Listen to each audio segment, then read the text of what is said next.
Most people have it completely backwards. They think, when I have the money, then I will become rich. But that's not how it works. It's actually the other way around. Once I started thinking like a rich person, long before I had any money, that's when my external financial reality started to match what I believed inside. And that's how I became a millionaire in my 30s. That's when I realized that there are these 7 wealth codes. These are specific ways of thinking and being that actually make becoming rich a natural byproduct of how you're living. So the first wealth code that I discovered is that I create my life. Believing that you create your life is the foundation before anything else starts. We don't get to choose our circumstances or what family we're born into, but we do get to choose what we do with those circumstances. So I could totally have complained that I grew up in a family that really wanted me to get an expensive college education and I ended up with over 6 figures of student loans. I could have complained about that and let that dictate the rest of my life. But because I adopted this belief that I create my life, regardless of the mistakes and circumstances that got me here, I can choose what to do with that going forwards. And I remember one specific moment when I decided, yes, I have all this debt because I didn't know any better, my parents didn't know any better, but I'm gonna take this as an opportunity to become so good at money and become bigger than my debt and basically use my debt as a challenge to force me to level up even more. Compared to someone who didn't have debt or someone who didn't have any financial challenges, they wouldn't have to level up as much as I had to. So I turned that into an opportunity rather than something that would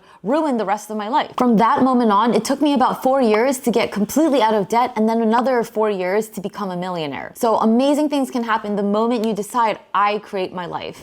Okay, wealth code number 2 is that it's all about leverage. So imagine our caveman predecessors way back in the day when they just discovered leverage. In the past, they would try to move huge boulders just with their pure muscle force and really get nowhere. One day, someone, a caveman, he discovered that if you just stick a stick underneath the boulder and then you push down on the stick, you can move a massive boulder that is 1,000 times heavier than you are. That's the moment when mankind and civilization actually started to advance beyond just cavemen gathered around a fire. This concept of leverage is what allowed us to build the Egyptian pyramids and do all kinds of huge feats that are way beyond our own strength and limitations. So in this modern day and age, don't be a caveman. Use leverage. Leverage what you've got. Now, if you look at celebrities like the Kardashians and you complain and maybe think that, oh, they got rich for no reason, they're just hot. Well, that may be partially true, but that's not the only reason why they're successful. The Kardashians knew how to leverage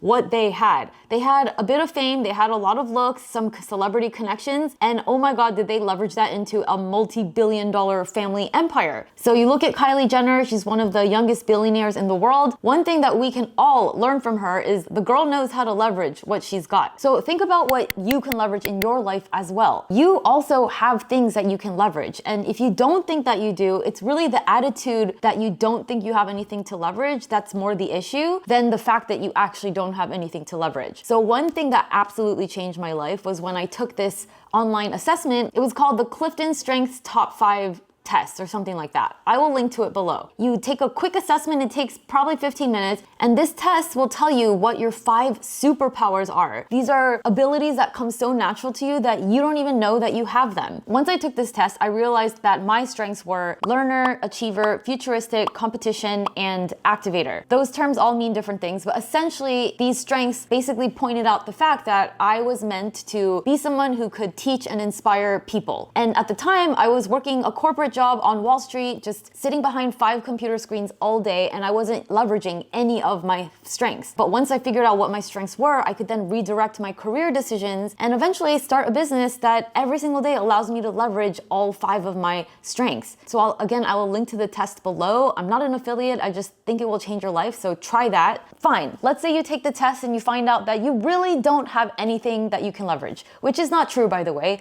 but one thing that all of us have that we can leverage is our time. And it doesn't matter who you are, we can all find ways to leverage our time. One really simple way is to start adopting a systems mindset. We all have 24 hours in a day. How can we use every single hour in the most maximum efficiency possible? One really simple example is I used to have someone come and help me clean the house. And every single time the cleaning lady came, for 3 hours, I would have to be on top of her and making sure she's doing this and that and making sure she's wiping down that and doing it this way and using that material. And it was honestly a waste of time. I might as well have done the cleaning myself. But one day I sat down, it took me about an hour to actually create a really detailed checklist of how I wanted my place to be cleaned. And then from that point on, whoever the cleaning lady was, even if I switched, I could just send them this checklist, and every time the house would be cleaned exactly the way I liked it without me using any of my own time. So what's something repetitive that you do in your life that sucks up a lot of your time that if you just create a simple checklist or some sort of simple system or an automation using all the free softwares we have or AI or even ChatGPT, how can you leverage your time? Another really easy way to leverage your time is to think about delegating. I have a personal assistant who helps me with things like Amazon returns or just, running errands around LA, and that saves me a lot of time. So there's about 2,000 working hours in a year, right? And if my business makes $1 million a year, well, then my hourly rate is $500 an hour. So does it make sense to pay someone $25 to $35 an hour to go do something so that in that hour, I could do something that makes me $500 an hour? Absolutely. Let's say you make $100,000 an hour. Divided by 2,000 hours in a year, your time is worth $50 an hour at least. Which means to pay someone $25 an hour to go do something actually could make sense. So rather than just thinking about the cost of paying someone to do something, think about the trade-off of what your time is worth also. Another really easy thing we can all do is start using grocery delivery apps. I love Instacart. I have not set foot in a grocery store in months. For a delivery fee of $10, they're gonna spend 2 hours grocery shopping for exactly the things that I want. Even for people who don't make hundreds of thousands of dollars a year, the dollars per hour trade-off absolutely makes sense. So it's all about leverage, wealth code number 2. Okay, wealth code number 3 is the more value I provide, the more money I make. Are you someone who believes that the more that you work, the more money you'll make? In other words, are you convinced that the amount of money you make is directly tied to the amount of time that you put in? Because if that's the case, then we have a problem here, because we all only have 24 hours in a day, so there will always be a ceiling on what you can make. If you're not operating from this wealth code, you're thinking, if I want to make more, how many more hours can I take on at work, and what additional jobs can I take on? But if you're operating from this wealth code and you want to make more, you would think, how can I provide more value? Where are the opportunities where I can provide more value so that I can make more? I love this because this basically means as long as you can find ways to provide more value, there is no ceiling on what you can make. If you want the simple formula for making lots of money, this is it. First, find an in-demand product or service, something that provides value because people need it and want it. And once you find that and start offering it, then 2, find a way to either go for scale or go for depth. Scale meaning provide more of that to more people, so you're providing more value in kind of volume and numbers, or find a way to provide more value to the same people, so more depth, a higher level of service, so that you can charge more. It's either scale or depth. And using technology, there's so many ways to do that. So a perfect example of using scale is what I did. When I first started out, I was teaching personal finance classes in little workshops locally. There was a limit to how much scale I could have from that. So then I went onto YouTube where I could record one video once and reach potentially millions of people all around the world. That allowed me to offer my services at scale. Another example of going for depth in order to provide more value is my client Jisoo. Shout out to you if you're watching this, but she was a Korean translator and she realized that to certain clients, when she positioned herself as a cultural consultant translator versus just a translator, she could actually charge 3 to 4 times more. So just by offering a deeper level of service beyond just word for word language translation, she was able to charge 3 to 4 times more. So again, the more value I provide, the more money I make. This will break you out of the trading time for money equation. Wealth code number 4, you might be a little surprised, but it is I love to receive. So think back to the last time someone complimented you. How did you receive it? Did you actually take a moment to breathe and say thank you? what a nice compliment? Or did you do what most people do, which is sort of downplay the compliment and say, oh no, it was nothing, or no, you're more whatever. Sometimes the hardest thing is just to receive something good and nice from somebody. We're so conditioned to feel guilty or obligated or undeserving, but the ability to receive is a prerequisite to being able to receive more money. Like if the universe deposited $1 million into your account tomorrow, would you be able to receive it? Would you be able to hold that amount of money and energy in your life? Or would you feel absolutely nervous, undeserving, anxious, and would it like freak you out? If you're being honest with yourself, it would probably freak you out because you're not prepared for that. So preparing your energetic container and your ability to receive more money, more compliments, more goodness, more wealth, more of everything, that is a prerequisite. And we can all start with the little things. Receive compliments. Practice receiving little things with joy, with zero guilt, with a lot of gratitude, and stretch that container to be able to receive more and more. And that will carry over to how you can receive money as well. I know it's counterintuitive. It's great to be generous and to give a lot, but if you really want to make massive amounts of money, you need to first learn to become an excellent receiver first. Okay, wealth code number 5 is, and I might get some pushback for this, is I expect and deserve to enjoy the finer things in life. Honestly, I used to judge extravagance and people who like spent their money on luxuries. And every time I, walked through the airport and saw all of these expensive duty-free shops with like $5,000 handbags, I would kind of judge the stores for selling them in the first place, as well as the people who would drop that kind of money on things like that. Until I realized that what I was doing is, since I couldn't have it at the time and I knew that I couldn't, I would judge it instead. It's sort of like, oh, this is for them, it's not for me, and therefore I have to sort of make that okay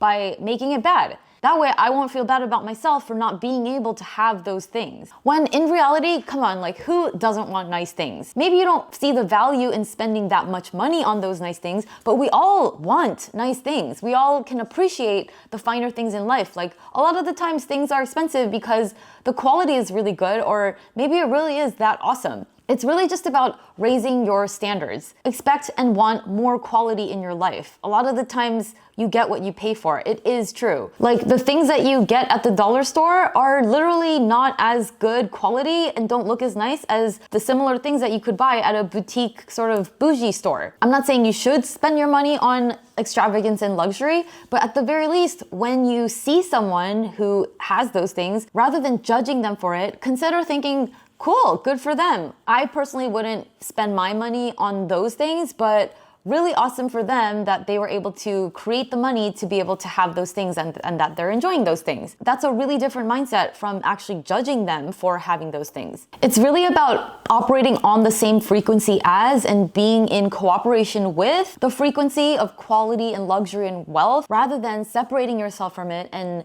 making yourself an enemy to it. Because that will have the subtle but powerful effect of essentially repelling wealth and luxury from you, and we don't want that. Now, if you don't have the budget, I'm not saying go blow your money on luxury things, but you can at least appreciate those things, and a lot of times even just choose to be around those things without necessarily spending your money on it. So something that I would often do is I would choose to walk around in nice neighborhoods and enjoy the beautiful houses and the cars that people around there drove, or even get dressed up and walk around Fifth Avenue into Chanel and Dior and all of these luxury stores that in the past I would have felt ashamed to go into. There are so many ways to operate on the same frequency as wealth and luxury without actually needing any money. Wealth code number 6.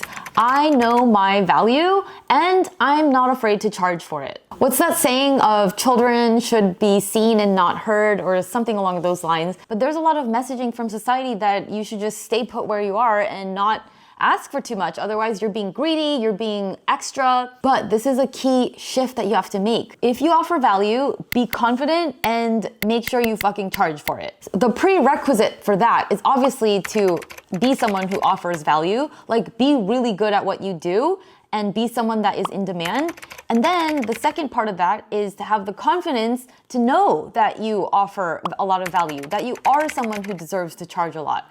And then the third part of that is then to charge for it. And that involves essentially the skill of self-promotion and a little touch of shamelessness. Selling and self-promotion. That is how you get that exchange of money. Otherwise, you just offer and give and give and give, and you never get that financial energy exchange in return. So if you work at a company and you know you kick ass at your job, make sure you ask for bonuses, for raises on a regular basis, and you communicate why you deserve it. These are all concepts that I'm really excited to share with you in my upcoming book. So I'll keep you posted on that. Meanwhile, if you love this type of content and want to stay in touch with me, make sure to join my insider email list, Call to Freedom. This is my weekly email newsletter where I spill all the secrets on what it really takes to create a life of financial freedom. But anyway, back to the video. So this wealth code, it's about knowing your value and charging for it.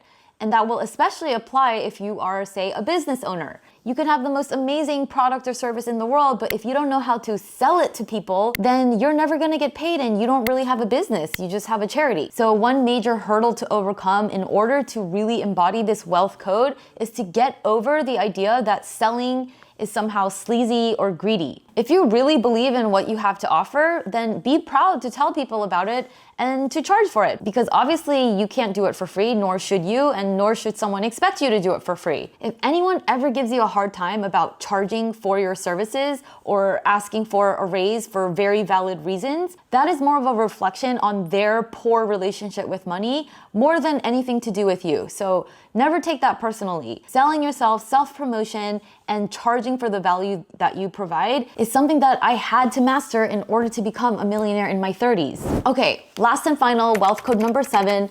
I expect my money to work hard for me. Be honest with yourself. How many of you actually expect to work hard for money? But do you expect money to also work hard for you? If not, then why? Is that a one-way Are we in a toxic relationship? Is this a narcissistic relationship? If you work hard for money, your money should also work hard for you. That is fair. That's a reciprocal relationship. Now, I really had to wrap my head around this because my family is Korean. I don't know if you know this, but Korean people can be the hardest working people in the world. All we know how to do is work and then save.